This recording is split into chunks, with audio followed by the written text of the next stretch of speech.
So we're here, as I mentioned, to explain a little bit about the career pathways that the BHS can offer, but we also want to cover a lot of different types of career opportunities and basically how the BHS can help you along that journey.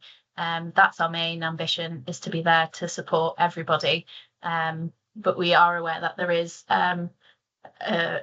a lack of individuals in the equine industry. So the fact that we've got so many people interested has been really fantastic. So thank you all for joining us. So first of all, we just want to cover why you may want to follow a career pathway with BHS. So all of our qualifications are progressive. So they get increasingly harder as you move through the levels, if you're not aware. We call them the BHS stages. Starts at stage 1 and goes all the way up to 4 and 5, or I. And so they are really progressive, so you can work at your pace.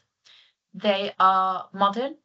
So we've actually gone out to the equine industry and surveyed them on many occasions. But we surveyed them to ask them what skills and knowledge do these employers want you to have. So we are really confident in saying that we know that you will be employable if you decide to take our qualifications, because they are fit for purpose.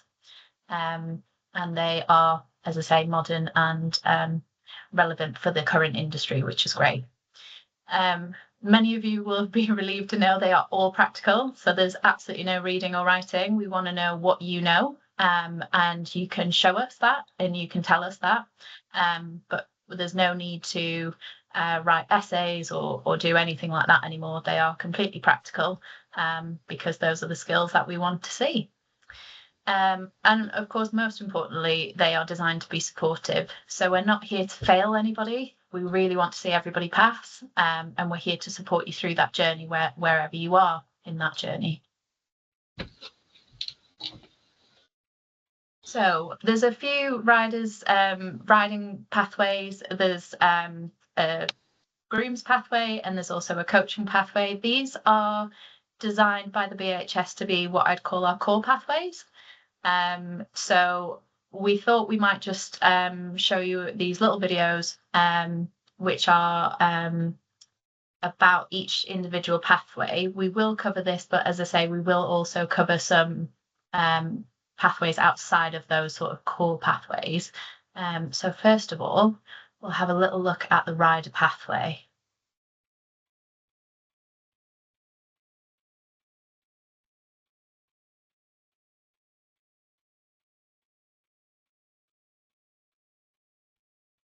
Can I just check you've got the audio on that? Charis? Can't hear it at the moment. Okay, bear with me, please. Let me just... Wasn't the answer you wanted, was it? That's okay.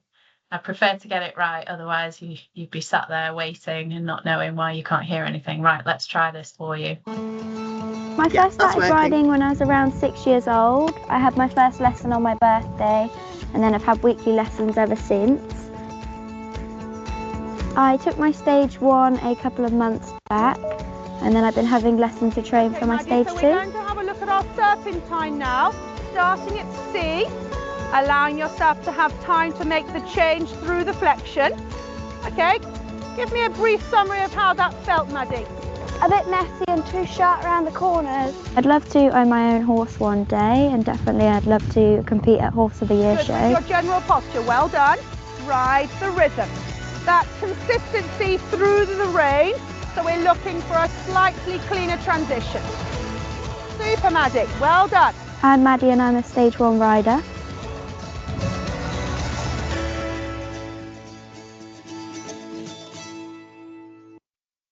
Okay, so that's just to give you a bit of a flavour of our stage 1 rider, what they would be doing at their level. And next we're going to hear from Phoebe. She's a stage 2 groom on our groom's pathway. My name's Phoebe and I'm a stage 2 foundation groom. I have a really good relationship with Clever. She knows her routine well and I look forward to seeing her in the morning.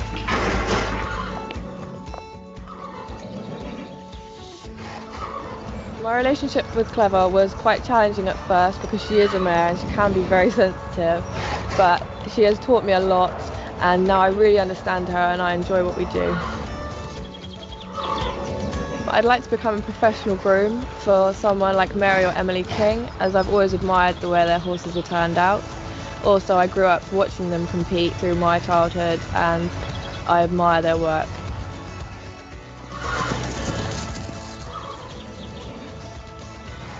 My name's Phoebe and I'm a Stage 2 Foundation groom.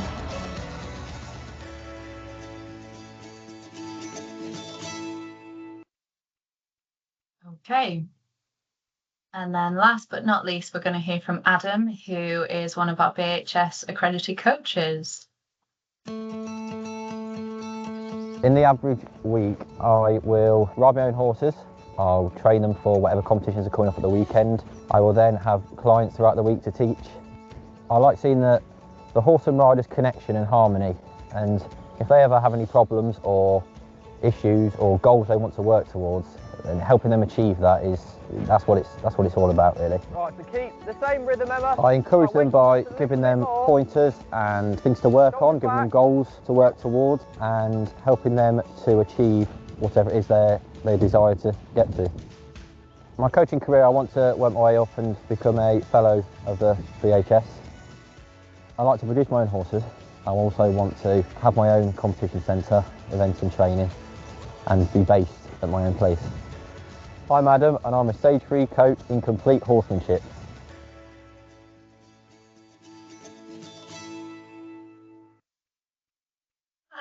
Okay. So as I mentioned, they're just some of the core pathways, and obviously they're all very hands-on. So Adam there mentioned something about working his way up to become a BHS fellow. So the BHS fellowship is the highest qualification we offer. This is Sam York. She is a fellow of the BHS.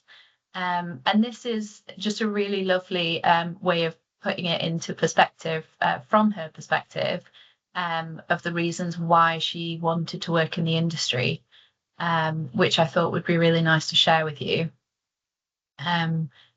We all have lots of different motives and motivations for why we want a career in the equine industry.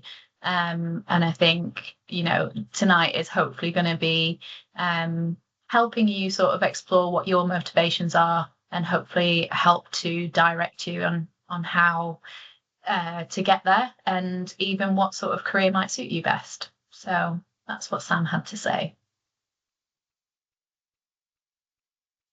So this might look like quite a lot of information, but fear not, I am going to walk you through it. I'm going to give you a bit of a light touch overview because I appreciate this is quite a lot. But this is hopefully quite reflective of those videos that you've just watched. So you can see at the top here, we've got different pathways. And as I mentioned at the start of the presentation, they are progressive. So we mentioned it starts at stage 1 and we work all the way up to stage 4. Or stage 5, which is now called the BHS-I. And then down at the bottom, we've got the fellowship of the BHS, which, as I mentioned, is the highest qualification. Some of the fellows of the BHS include people like Carl Hester. I'm sure some of you might have heard of him, and Yogi Breisner.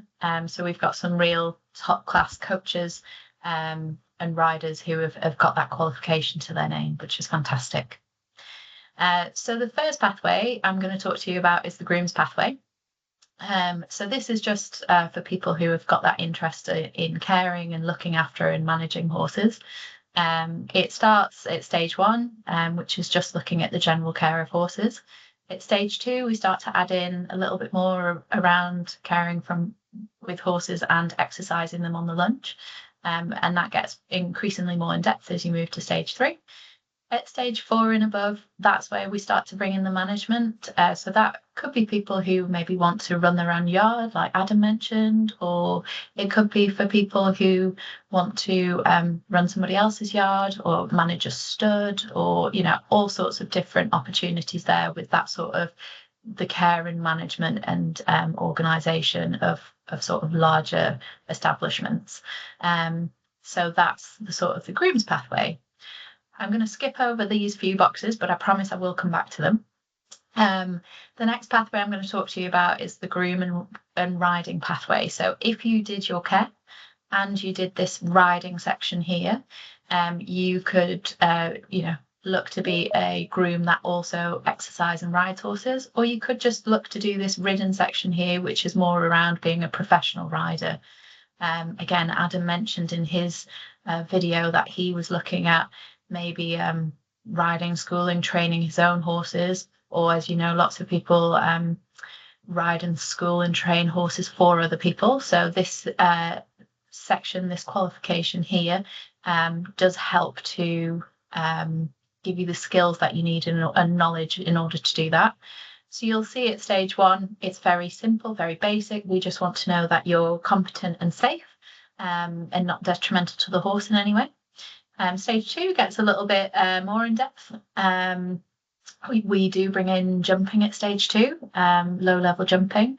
That's not optional. You'll see to do the ride section at stage 2, you have to do that sort of entry level jumping as well as the flat.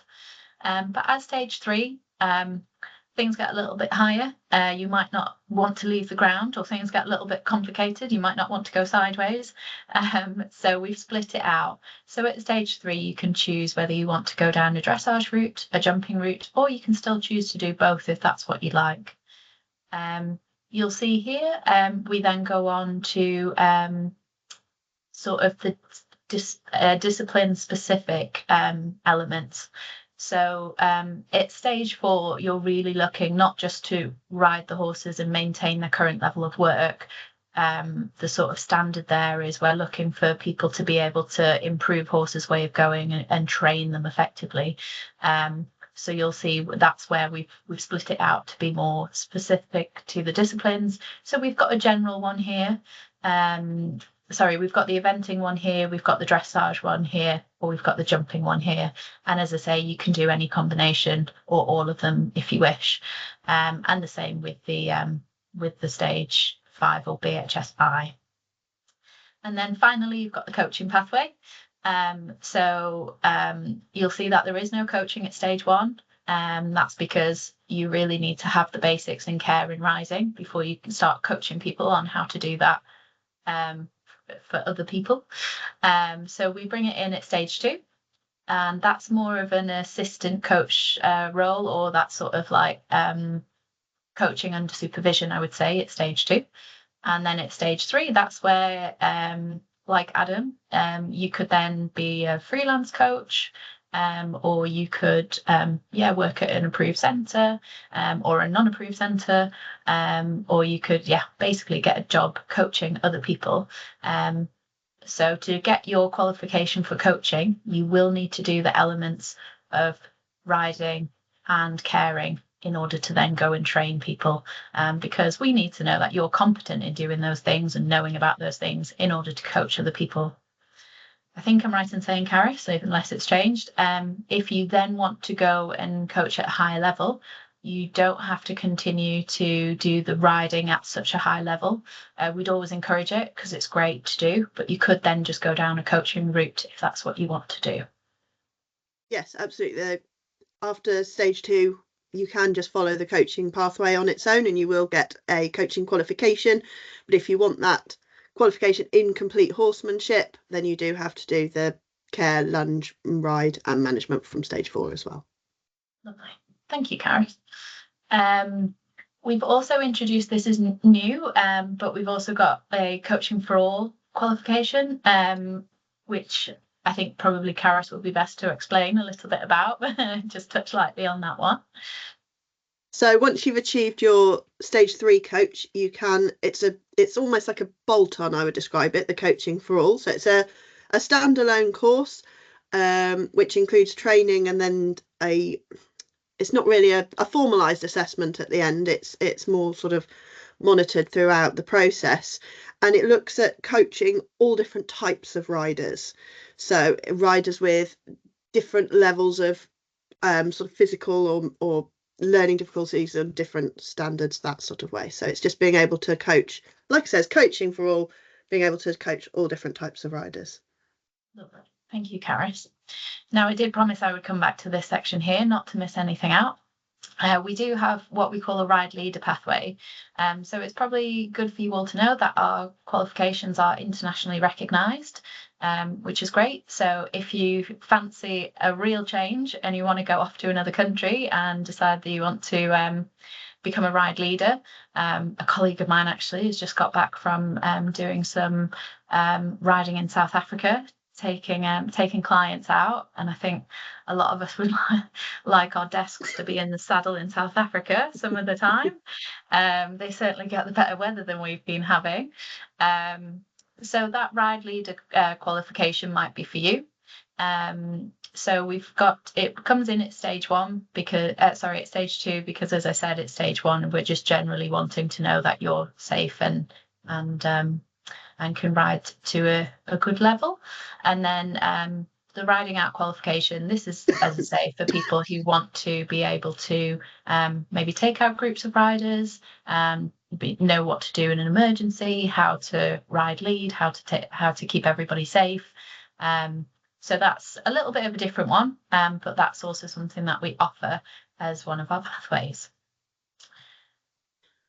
Just on that, actually, Lyndsay, while you were talking about internationally recognised, so from stage 3 onwards, you can actually then apply for the IGEQ passport, which is International Group of Equestrian Qualifications. So our stage 3 complete would give you a level 1 IGEQ passport, stage 4 would give you level 2, and BHSI would give you level 3. And the IGEQ is not every country in the world, but there are quite a lot. I can't remember off the top of my head.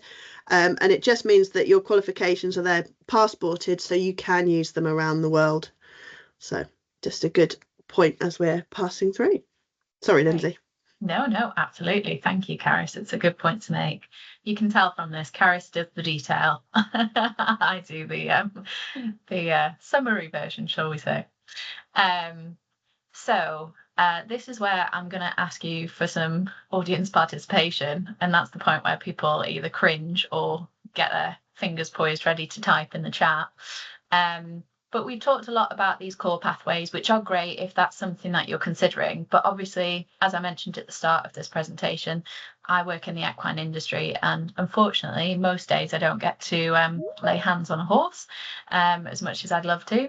And so there are such a huge variety of different careers still within the equine industry, and some, that are becoming more and more relevant and more in demand. So before I share with you our list of some of the ideas we've come up with, I'd love for you to pop in the chat any ideas of equine careers that you know of, you might be thinking about, you might have heard of. I did spot farrier in the comments earlier when we were asking about what your ideas are. So if you could just pop in the chat any other ideas that you have of different equine careers, and then I promise we'll share our list and we'll have a bit of a chat about that as well. Well, we've got a few coming in, Lyndsay. Equine vet, photography, physio and hydrotherapist, journalist, coach, photography, vet. Gosh, they're all coming in thick and fast. RDA coach or equine assistant coaching. Yeah. Equine assisted learning, CPD, dentist, behaviourist, physio, physio coach, bit and bridle fitter, right. Marketing within the equine industry. We haven't had that before. Oh, another one for marketing. Excellent. Yes, we need. That is a skill that's really lacking within our industry. So excellent. Para rider, RDA coach, livery yard, trek leader, nutritionist. Wow, got a great range of careers coming in. I don't think they need us, Charis. I think they've got this. I think we can just go now. Okay, I do think you've got most of them on my list, but maybe not all of them. So thank you very much. I'll show you our list, see if anybody got some of the ones that I didn't hear, but you might have done. Yard manager, there we go. So a few that I just want to highlight, because this is, as I mentioned, thinking a little bit outside of the sort of core careers. I think somebody mentioned photography. Yeah, that was one of the early ones. If that's something that you have a passion in, we absolutely need more photographers out there. It's quite a lucrative role, really, if it's something that you're good at, because, you know, as it links with the racing industry, we've got racing on here. I'm not sure if we had that in the chat, but that's a multi-billion-pound industry, and most weeks, or pretty much every week in the season, there is a photo of a race happening on the back of every newspaper or online articles. And obviously journalism sits alongside that, because we need people to understand about horses and about the sports in order to write about them. And you need to a degree understand about horses, their conformation and how to take the best shot, how they move, in order to sell the best photos. So there is a level of knowledge, of equestrian knowledge, needed to do those sorts of jobs. I don't know if we had retail, but that is, as you know, more and more relevant to our industry. Gone are the days when you could only just buy one sort of New Zealand rug. It weighed a ton, and it pretty much one size fit every horse, and you just stuck a surcingle around it. I'm sounding really old now, Charis, aren't I? Not at all, Lyndsay, not at all. But as retail is getting bigger and bigger within our industry, within the equine industry, you know, we're seeing more technical fabrics, more different types of fits. You know, the needs of horse owners and the needs of horses are really being addressed through retail. And there's so many companies out there. And in order to be able to work in that industry, we need marketing communications. You know, if the influencer life is something that you're striving for, you really need a knowledge of equestrian, I'd say, care and understanding of management, in order to understand, you know, what horse owners are requiring in order to be able to support them and retail to them. I think outside of those sort of roles, we've got a lot of these that were covered. We've got physiotherapy, trainer, dental technician, farrier, nutritionist, saddlery, veterinary medicine. So that's vets, vet nurses, that's receptionists. You know, all these people work in the industry for a lot of them for the benefit of horses. Obviously, we've touched on tourism and that sort of global appeal, so I won't go into too much detail. And as I mentioned earlier, we do have 13 now mounted forces left across the UK. I'm very lucky because 3 of them are in the Northwest. But if that's something that you're interested in, you know, that could be a career for you. They do have trainers, assessors, yard staff. Those horses have somebody with them round the clock, 24 hours. And they're quite large and unique horses that need a lot of specialist care and attention, possibly from some of these other trades like physiotherapy, farriers, nutritionalists. So yeah, there's a whole host. We couldn't even begin to start listing them here, but we just wanted to give you a bit of food for thought and really try and start the sort of cogs turning, make you think a little bit outside the box if you haven't already. So yeah. So despite the embarrassing picture, this is me. All I'm pleased to say is that my lower leg position has improved since I started riding at that young age. But I thought it might be useful to share my story briefly with you. Don't worry, you're not going to get my whole life history. But just to say a little bit about kind of where I started with horses. As you can see here, the smile on my face, it was that general love of anything horsey. So this poor little donkey had to suffer my massive grin whilst on holiday. So yeah, I had a love of horses. I think, like many people, I badgered my parents for riding lessons until I could start riding at the age of 8. And I've been in and out of riding ever since, really. on and off. I went through the usual pony club stuff. My parents weren't horsey, couldn't afford to have horses when I was younger. But what they did do is they took me back and forward from the stable yard so I could volunteer as much as I wanted. Got loads of great experience doing that.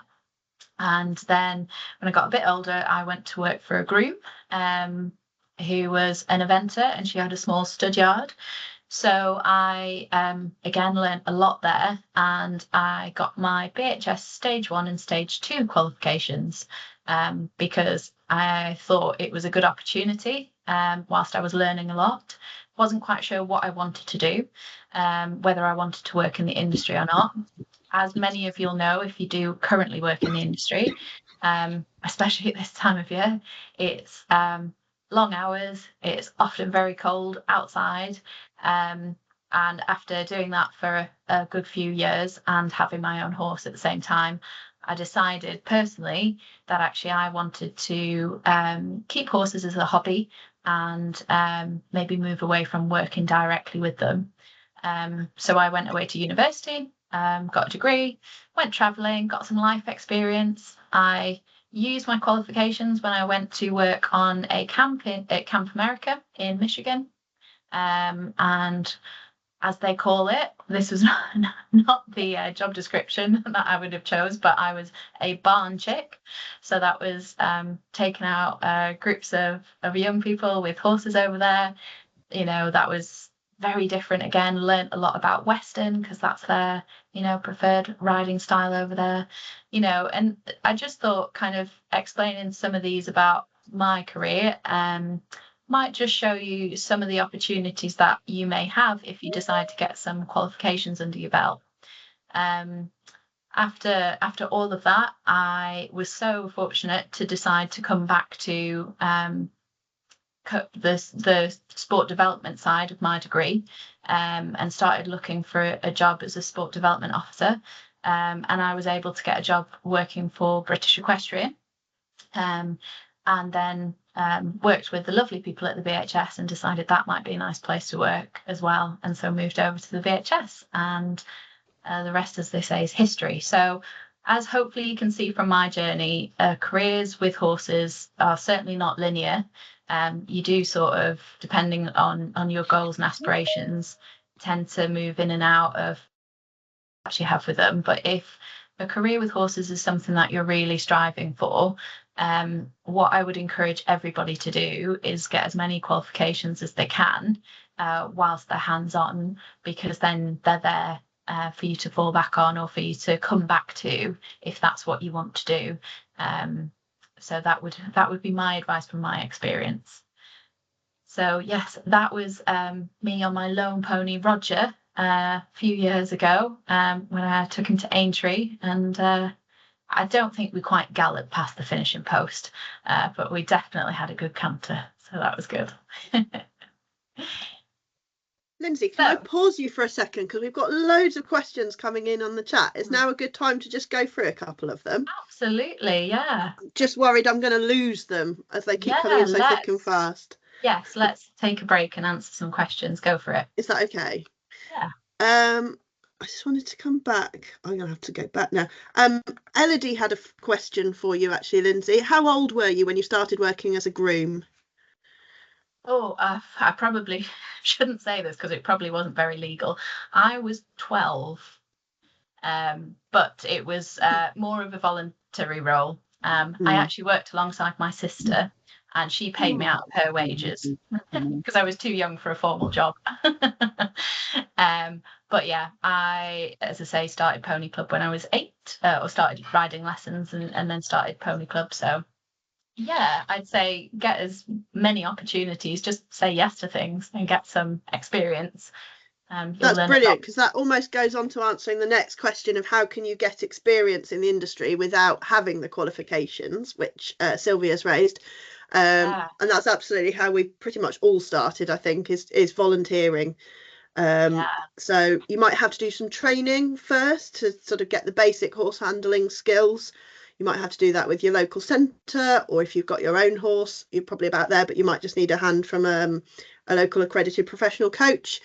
And yeah, so get a little bit of training so you can do those basic skills safely. And then I would have thought most riding centres would be quite happy for a volunteer at the weekends or evenings. It's best to approach them and see what they've got, but that is the best way of doing it, is just being hands-on with the horses and just getting used to those skills. Absolutely. And I'd say, I mean, I got the opportunity to work for that groom. She came to judge one of our little pony club dressage competitions. And so, you know, you never know who you're going to meet by kind of just being in the sort of equine world and being hands-on with horses. So yeah, get any opportunities that come up, just pop yourself forward for them. You know, we even know that, you know, there's BRC, so riding clubs, for example, you know, they put on competitions. You might be a fence judge, you might get chatting to somebody. You know, take as many volunteering opportunities as you can that you've got time for. That would be my advice. Sorry, Charis, back to you for the questions. Where should we go next? There's a few people saying, I'm this age, am I too old? No, absolutely not. I know loads of people that have come into coaching maybe as a career change in their 40s, in their 50s. I work part-time at a local centre, and we've got someone here working towards her BHS quals because she wants to start to reduce the amount of hours she works at her main job and do a bit of freelance coaching, and she's in her 50s. So absolutely never too old, I don't think. We looked recently at our accredited professional coaches and the age range, and some of them are in their 80s. Okay, yes, they've been doing it for a while, but it's a job that you can start at any age, I would suggest. It was my second career, to be honest.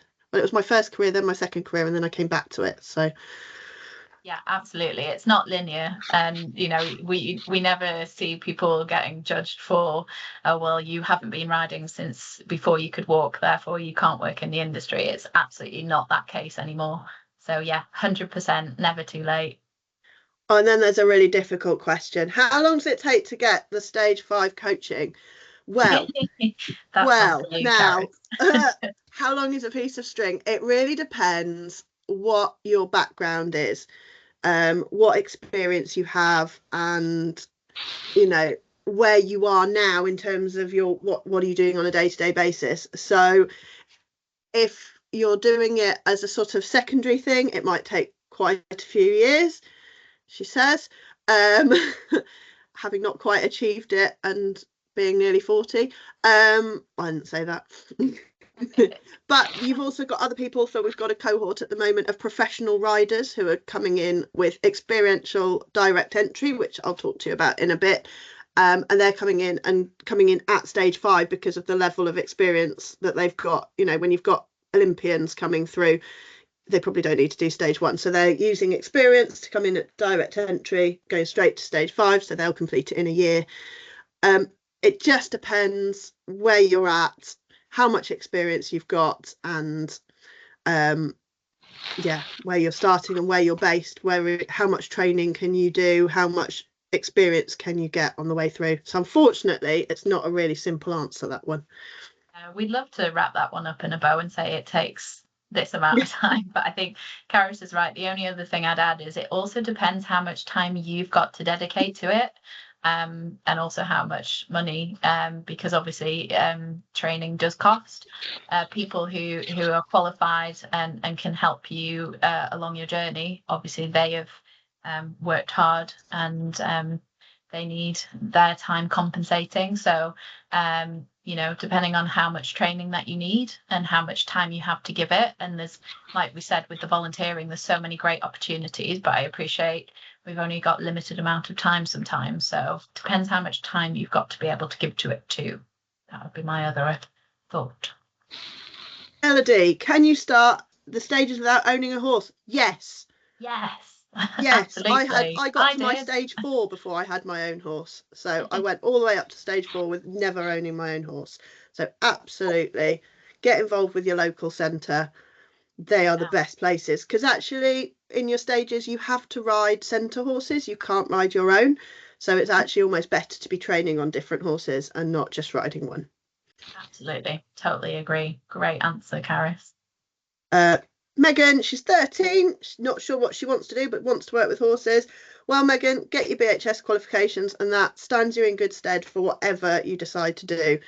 And my advice is go and have a bit of a taste of all of them. You're still young, get a few quals behind you, go and find out what you want to do, but they'll always be there. So it's always something that you've got in your back pocket and on your CV. Absolutely. And I would say it's probably really valuable to find out what you don't want to do as much as what you do want to do. So get some qualifications, and what you might want to do changes throughout your life. Certainly, I didn't ever think I want to be a regional manager for the BHS. But, you know, opportunities come up, and it's great to have those to come back to. So, yeah, whilst you can, do as many training, qualifications, volunteering as you can, and then you've got it. Charis, what do you think? Shall we continue a little bit? Because I'm just thinking. I think so, because I think we're going to cover quite a lot of this. There's a few questions about where people can find specific information. I am trying to put things in the chat, but Lyndsay will also send an email, and when she sends out the recording, with loads of links. It's all on our website. Just do have a look and have a look round, and there's loads of information on there. So if we don't get to all of your questions, the answers are generally on the website. So definitely. Okay, we'll crack on. Thank you. Thanks, Charis. Just as that last question was a nice segue, I thought we'd come back to this section, which is skills for the industry. So there's a few things that just by having a BHS qualification on your CV tells an employer. As I mentioned at the start, all of our qualifications are practical. There's no reading and writing. So if you've achieved a BHS qualification, it shows an employer that you've got great communication skills. Otherwise, you wouldn't have passed that qualification. So like I say, get it on your CV. It also shows a level of resilience. You've obviously had to train for those qualifications. It doesn't just happen overnight, unless you're very good. Organisation and self-management. It shows that you've trained for it. You've gotten yourself to that assessment. Nobody else has done that for you. And you're obviously, the further you go through the qualifications, the higher up the level. It just shows an employer that you're motivated. And I think enthusiasm, we were talking about opportunities to get involved. Showing that you're enthusiastic is one of the best things that you can do. Really, there are so many great employers that are happy to train you in the specific skills. But showing a level of motivation and enthusiasm and passion for the industry is really what will set you above other people. So yeah, that would be my advice. So I'm going to hand over to Charis now, because I think you've had enough of me prattling on. So Charis is going to take you through the next section. Brilliant, thanks, Lyndsay. So there's loads of stuff that we at the BHS do to help support you through your qualifications and through your career journey. So one of the things we do is there is now a skills record. So if you did any qualifications with us before 2017, this might not be as familiar to you. But since 2017, we've had the skills record in place for stages 1 to 4.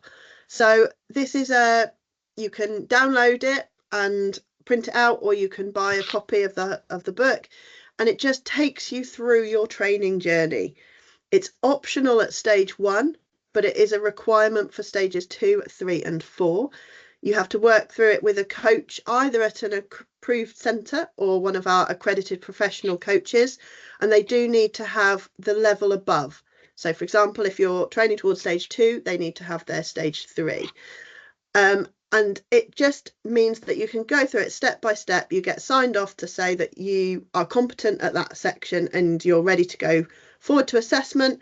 And there's actually some skills that are just assessed within the skills record as well, that aren't able to be done on the day. For example, at stage 2, you have to bath the horse, and that's in the skills record, because obviously on an assessment day, it's maybe not practical for everyone to be bathing horses, especially if you do your assessment in January.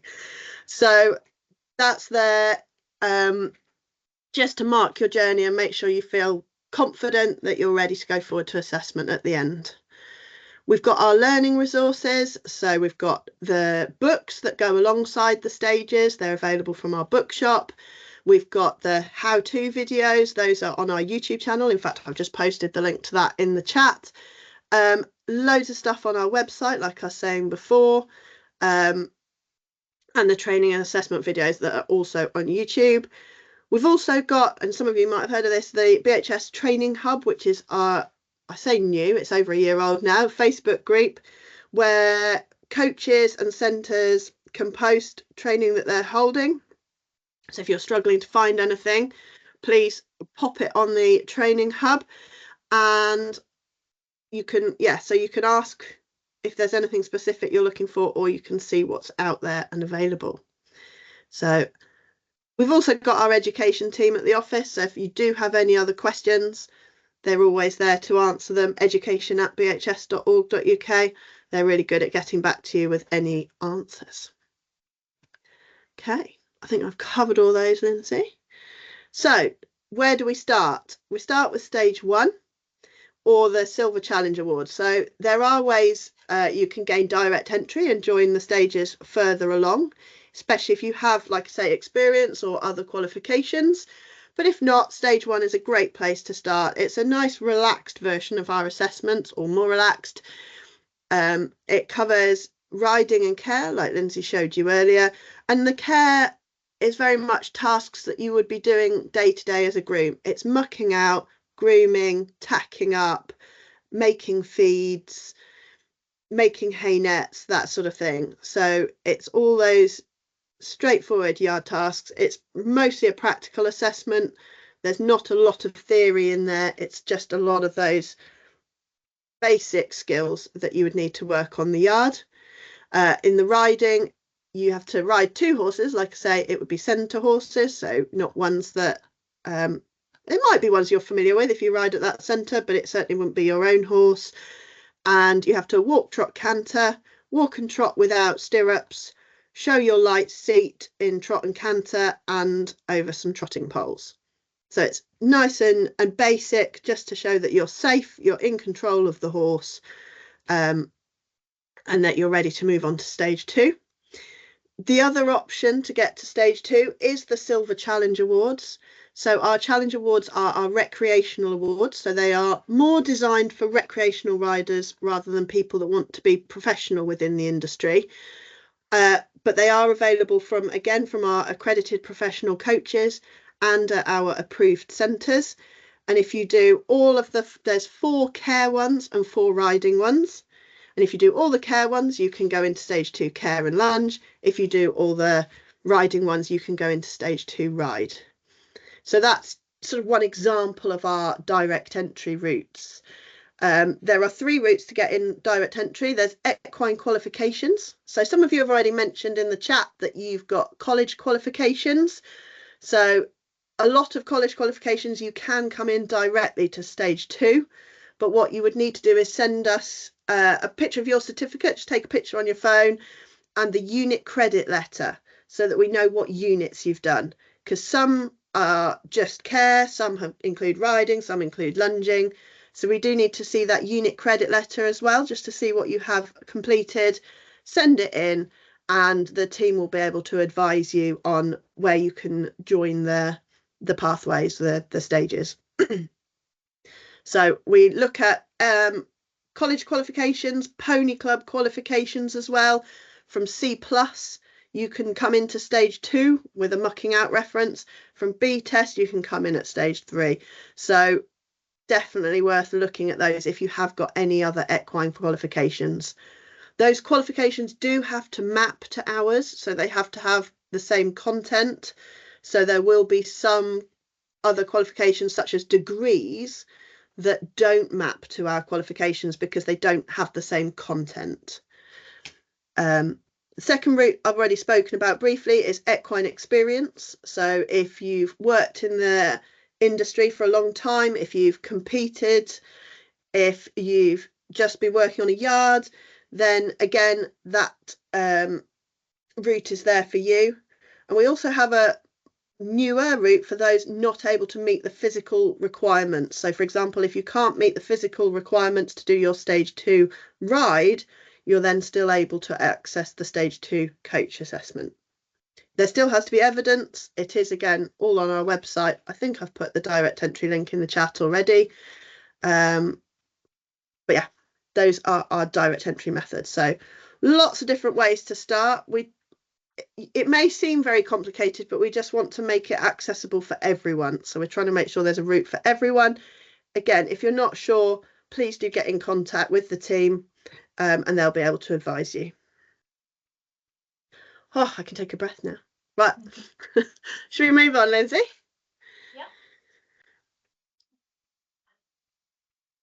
So where do we start? So find an assessment. This has already been asked in the chat as well. So there are assessment centres across the country. They all run to different levels. Some might only do stages 1. Well, any BHS centre can do stage 1. Some of them may then only do stage 2, up to the fact that there's only 3 centres now that will do the stage 5, the BHSI. So it depends what level as to how far you might have to travel to sit your assessment. But the best thing to do is head to our website, have a look at the find a riding school, find a centre, and you can actually filter by assessment centres as well. But stage 1, you can sit at any BHS approved centre if they're happy to run those assessments. If you are going to stage 1, we have an offer on where you don't have to be a BHS member. You actually get free membership for a year. So a free silver membership. You will have to upgrade to gold if you wanted to go on and do stage 2, but you do actually get that free silver membership. So you don't already have to be an existing member, although Lyndsay will talk to you about the benefits of being a member later on. Someone has already asked about the Ride Safe Challenge Award. So that is part of the Silver Challenge Awards. So any BHS centre or accredited professional coach can deliver the Ride Safe. So approach your local coach, local centre. Again, you can find these on the website. Just having a look at the questions in the chat. Trainers in Orkney, I don't know. I'm sorry. You'd have to have a look on our website and search for Orkney. I'd say always, if you're filtering by location, just give a good radius, because the search function doesn't always work the best. So if you give a good radius of 50 or 100 miles, you're more likely to get some search results. Can your parents watch the ride assessment? No, they are closed assessments. So only the assessor and the members of staff at the centre are able to be in the arena at the time. Elodie, hopefully we've just covered your question there. So you would start at stage 1. So finding a centre, seeing if they run stage 1 training, and then the assessments. Vicky, assessment centres are located everywhere. We've got 200 and something of them. So yeah, they cover the whole country. Again, you can go on the website and filter. Funding, we're going to move on to Autumn, so I'll cover that when we get to it. Let's move on, Lyndsay.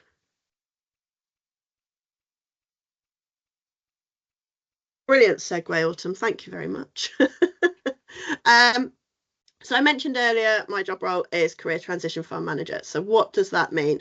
So 4 years ago now, we did a bit of market research that showed that up to 70% of jobs in the equine industry are vacant. So there is a huge, huge, huge demand for staff within the industry. To support this and to try and support our centres, the BHS put some money aside and said, right, we're going to invest this in supporting people through their qualifications. So that is where the BHS Career Transition Fund came into play.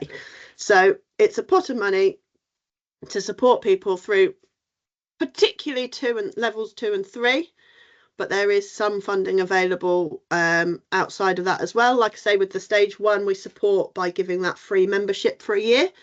So we wanted to focus this spending around stages 2 and 3.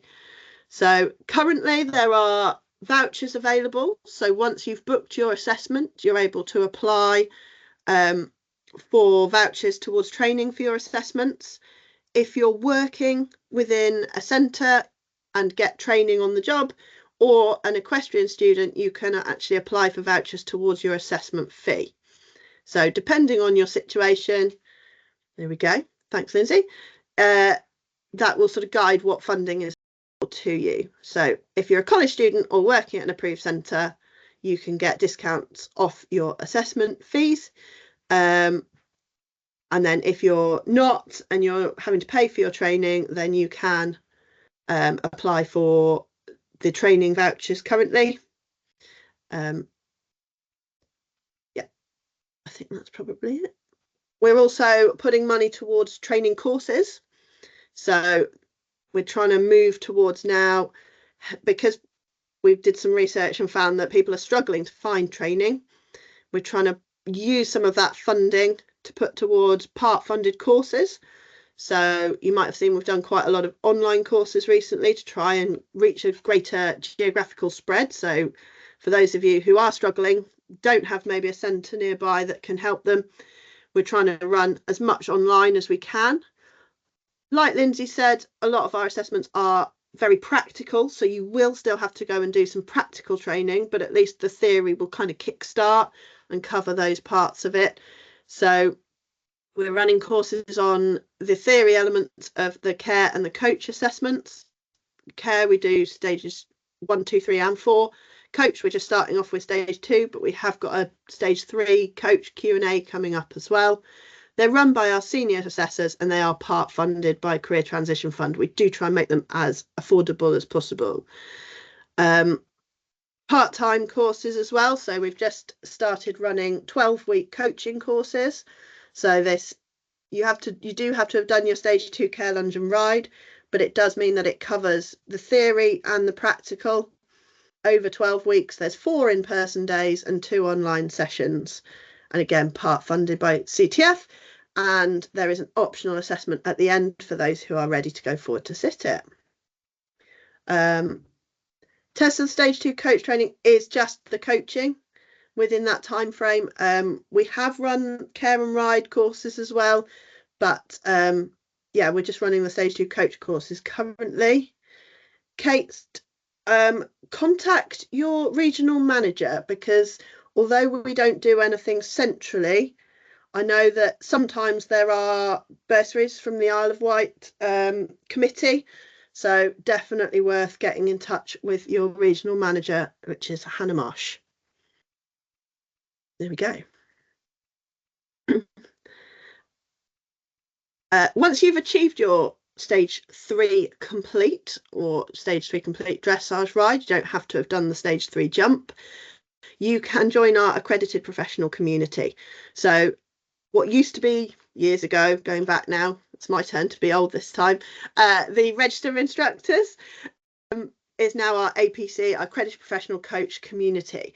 So we've got over 2,000 coaches currently on this scheme. So it predominantly gives you insurance cover to be able to go and freelance coach. It is a big community. We've got an online Facebook group, we've got an e-news, we do regular sessions, training sessions in the evening for our coaches. We've just restarted in the coaching convention as well. You get a business branded toolkit. You can brand yourself up with BHS. You can sign off skills records. You can train people for their 1 and 2. You get your first aid and your safeguarding, access to DBS, it includes gold membership. You get 25% off your further BHS assessments.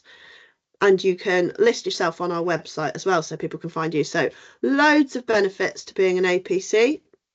If you're just starting out, then possibly something to aspire to. There was a question earlier about doing some coaching around a full-time job or an office job. So the APC is perfect for that. It gives you the insurance, it gives you the cover to go off and do some freelance coaching. So, for example, myself, I work full-time for the BHS. I also do some coaching at, like I say, at my local riding centre, but I am also part of the APC community, so I also do some freelance coaching as well. It's really flexible. You can work it around other jobs. It just means that you've got that other sort of income stream, or for me, I do it because I love it and I would miss it if I stopped coaching. Yeah. Danielle, just for, yeah, stage 3 coach complete. You don't have to have done the stage 3 jump. You can have the stage 3 complete dressage ride, but yeah, it's stage 3 complete currently. hopefully that's answered the question about coaching alongside an office job as well, that I remember seeing earlier on. Let me know if that was you asking that question, because I know a few of you were interested about that. But joining the APC community is a really good way of doing that, being able to do some freelance coaching. Either that could be your full-time income, or it can be a secondary income alongside an office or full-time job or part-time job. Thank you, Charis. I think you've been very multitasking there and answering questions as well as taking us through. Unfortunately, I can't see the chat whilst I'm sharing my screen. So just want to check, do we need to pause to answer any more questions, or shall we carry on? I have tried to answer them as we've gone along. I think I've covered all of them. Oh, Sylvia, that's a tough question. So she's asked, once you've got the stage 3 and become an APC, how do you start to get freelance work? Well, I would suggest maybe getting some hours at a local centre to start off with. Most centres do employ freelance coaches to do quite a bit of their coaching. So that can be a really good place to start, to just get some hours. It might not be the rate of pay that you might want if you're teaching privately, but at least you're starting to get that income. You're starting to get your name out there. Yes, Emma, great point. Get involved with British riding clubs. They're always looking for coaches. And just maybe going, trying to get yourself in with a few livery yards locally, trying to find out, what's going on. Is there any clinics you might be able to run? That's quite a good way of doing it as well. That's sort of your best way, is just to start with a few hours at your local centre. But British riding club's also a great way to go, and pony club as well. Quite often most pony clubs are looking for coaches. Sorry, Lyndsay. No, all great advice, definitely. Nothing to add. Okay, so we're nearly wrapping up now, but just a couple of things I wanted to leave you with is just a reminder. I know we've had quite a few questions around, well, what about, where do I find this in my area, or what about finding this in that area? We have a team of regional and national managers who are here basically to support you at a local level. If we don't know the answers, we can try and find out, or we can direct you to somebody at head office who can. But we also offer loads of opportunities in your area. We put on lots of training, clinics. We sometimes work with centres to do assessment taster days and things like that. So I'd encourage you to tap into your local regional manager or national manager if you're in Scotland, Ireland or Wales. And find out a bit more about what's happening in your area. There is an in your area page on the website, but also we all have regional Facebook pages. So the naming convention's usually BHS, and then, for example, ours is Northwest, or it could be Southwest or Scotland or wherever. So find there, because we always post lots on social about what's happening in your area. So I'd encourage you to reach out if you've got any questions. Can't guarantee we'll answer them, but we can do our best. Charis mentioned earlier the other way that you can get involved with the BHS is to become a member. Not only for the reasons we mentioned in terms of taking your actual assessments, but just to point out some areas that you may not know about the BHS.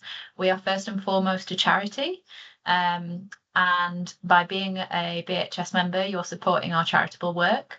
Our main objective is to put the horse at the heart of everything that we do.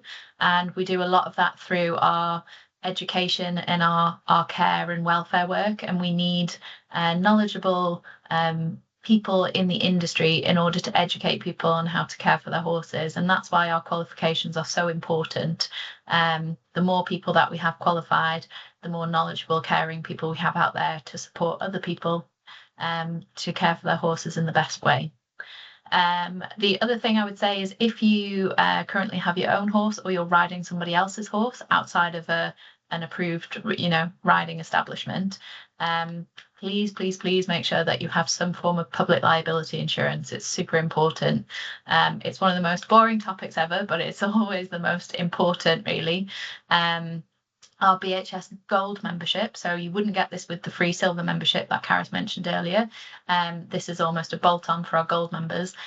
You get public liability insurance cover up to £30 million, which is the highest leading on the market, I believe. You also get up to £10,000 personal accident insurance, a free subscription to the British Horse magazine. So we have lots of masterclasses, interviews, training tips and information in our quarterly horse magazine. We also offer our members free or discounted tickets to some of the UK's leading shows. So we've had tickets to Blenheim, badminton, all the top events, Hoys, things like that. So if you're keen at getting to those events, another really good reason to support us, as well as that, feel good factor of giving back to a charity. So I'd really encourage you, if you can, to become a member and support the BHS. Now, volunteering, I thought I'd touch on this with you, but I know we've already mentioned it.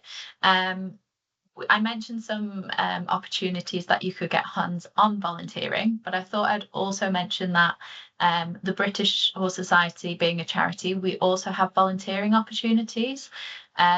So we don't have hands-on opportunities. If you're looking for that, please reach out to your local BHS approved centre and contact them directly to find out what they have.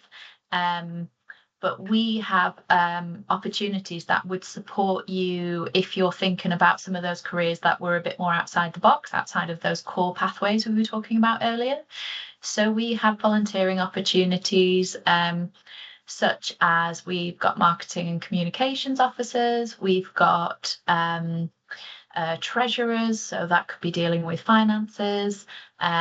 We have welfare advisors, so if you've got some great knowledge, you might already have a BHS qualification and you want to help us improve the situation for other horses and go out and educate owners.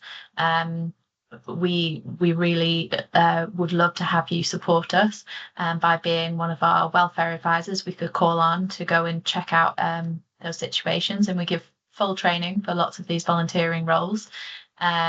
So yeah, there's loads of opportunities with the BHS. Go onto the website, have a look under, I think it's the Support Us tab, volunteering, and we've got all the different areas that we cover. Click on the area that most interests you and have a little read of the role description and see if you can give us some of your time. We'd really appreciate it.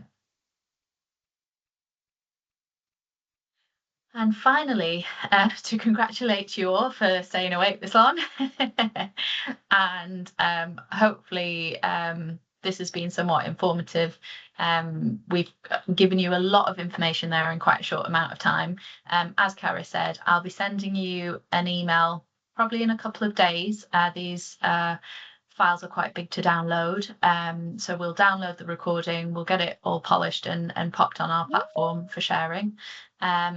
And when I send out the link to watch this recording back, so you can listen to anything you might have missed or made any notes, we'll also include all of the links that Charis has been sharing in the chat as well.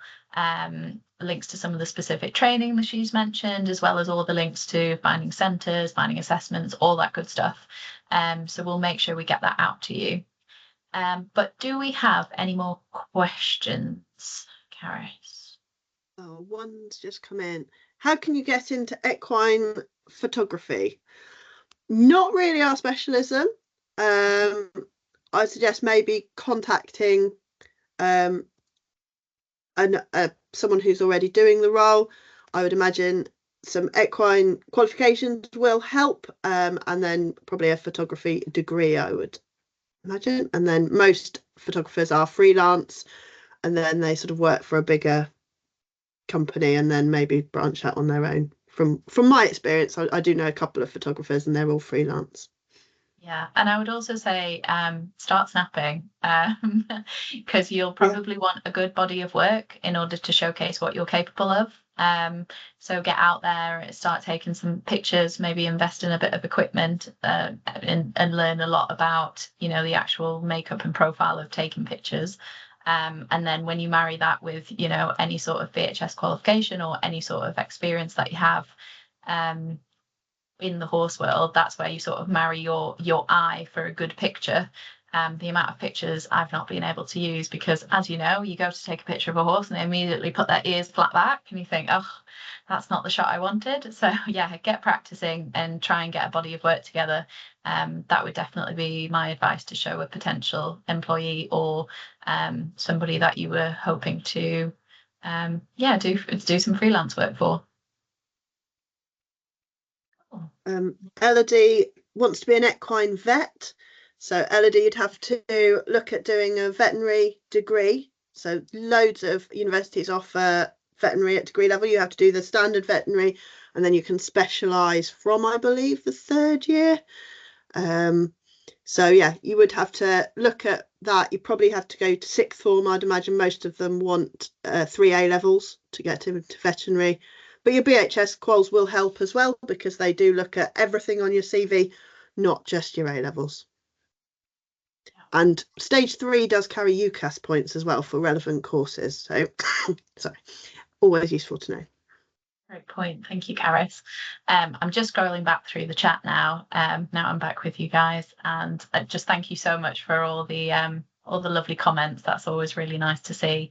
I just spotted one. Maybe we haven't answered, Charis. How can I find an office job with the BHS?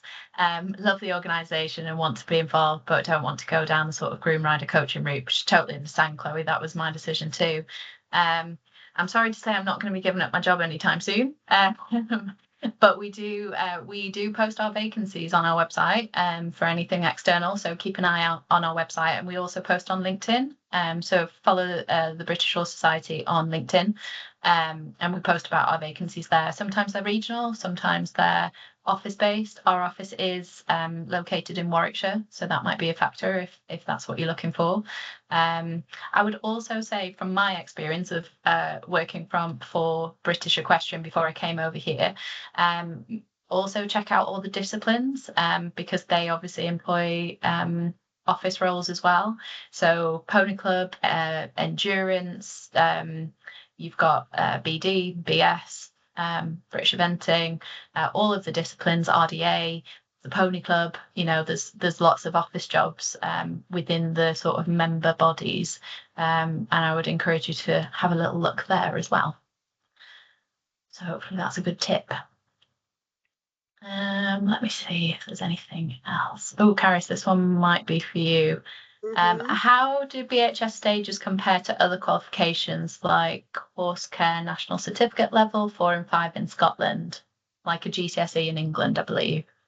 So our stages 2, 3 and 4 are on the qualifications framework. So stage 2 is a level 2 qualification, stage 3 is a level 3 qualification, and stage 4 is a level 4 qualification. Nice and easy.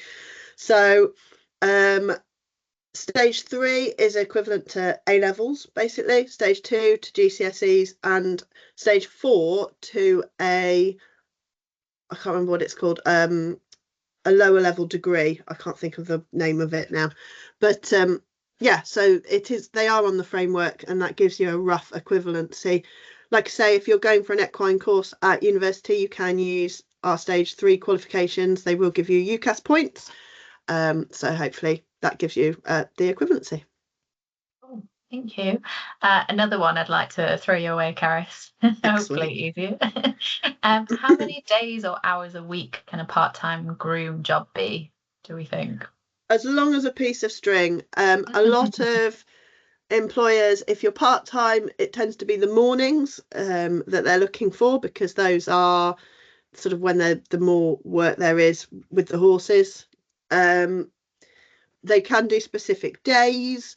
There's more and more employers now who will take working mums, so they will, rather than the sort of more old-fashioned style of you start at 7:30 or 8 o'clock in the morning. Actually, if it's after the school run, part-time grooms, they get there once the school run is done, and they maybe do a couple of hours in the morning, and then go back to school to pick up in the afternoon. So quite a lot of employers are going down that route, because they realise there's a lot of people that are available in those times but maybe couldn't do a full day. So it would have to be contacting some local employers and seeing what they're doing, because it really variable, and quite often they'll work around you because, like I say, places are struggling for staff. If you're reliable, you turn up, you do the job, you've got the skills, you've maybe got a few qualifications behind you, they'll quite often, you know, start to change a little bit the working of the yard to work around when the staff can do. So yeah, there's not a one size fits all, but approach some different yards and see what they do. Yeah, great advice. Thank you, Charis. I think we covered. Sorry, there have been so many questions, and Charis has So done many questions. I have tried to answer job. as many as I can in the chat. That. So I think we'll probably look to start wrapping things up there. As we've said, we've hopefully pointed you to loads of options. If your questions haven't been answered tonight, hopefully you'll know where you can find the answer. Get on the website. You've got this contact information here that'll take you direct to the education team. They're the experts in this area for our qualifications. So if it's something specific, get in touch with them. Or as I mentioned, if it's something local, get in touch with your regional national manager. Hopefully they'll be able to help. But just want to say thank you all so much for being so proactive and really engaging with us. It always makes our life much easier when we've got a vibrant, chatty audience. So thank you so much. Definitely. Really appreciate it.